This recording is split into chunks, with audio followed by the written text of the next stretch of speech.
I quit school.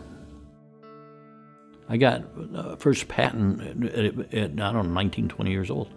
And I remember when it come in, it said, U.S. Patent Office, Terry Duperrin, inventor.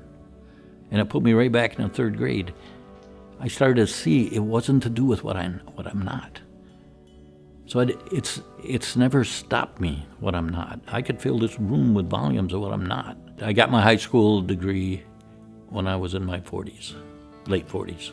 My third grade teacher asked me to stand up in front of the class and read. She gave me a first grade book, Dick and Jane, Tough Stuff. And I could not read it. And first time I ever felt inferior, and it was humiliating. I felt sick to my stomach. We studied inventors, Eli Whitney, Edison, Henry Ford, and they become my heroes. Because I believed at the time they only do one thing and they were rich and famous. So my dream was set. I was going to be an inventor, and I would make my life by living off my inventions, which is what happened. Students with dyslexia are exceptionally brilliant. Some of the greatest minds that have ever existed were dyslexic. Albert Einstein, some of the more recent ones that we know, Steven Spielberg. He was at a 0 reading level, and now he is up to, I believe, a 4 or a 5 since summer. The tutoring that he's experienced has allowed him to not feel lesser than, not feel like the dumb kid. We work with any student, kindergarten through 12th grade, who shows signs of dyslexia regardless of their economic status. This program has been amazing. Every student that we have that comes through here is very different. It can be very severe dyslexic, it can be very mild dyslexia. Each one has to overcome their own struggles and adapt in their own way. He's jumped from not even being kindergarten level into over 5th grade. I got involved with the Dyslexia Center because my son was diagnosed with dyslexia.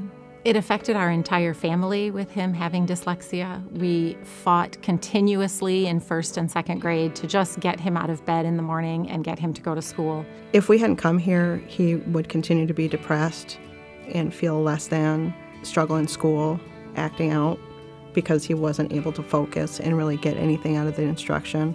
The thing I love most about the Dyslexia Center is the result, the difference they make. His teachers are seeing it. He knows he's not alone anymore. I'm not afraid to say, Nicholas, you're dyslexic, and he's not afraid to say it either. We have an answer, and he is thriving. The schools don't have the resources or the ability to deal with dyslexia. Without this center and him in the public education system or even in a private school, they wouldn't have been able to touch it. I admire the teachers. They have patience of God, I think. They work with these children, and it's not an easy transition.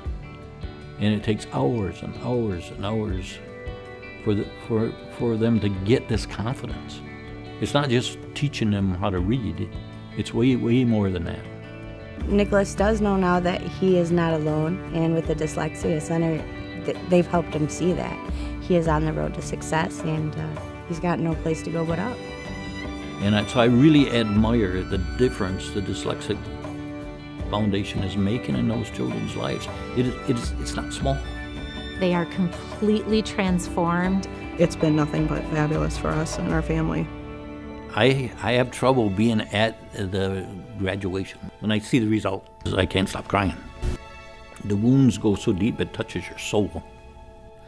And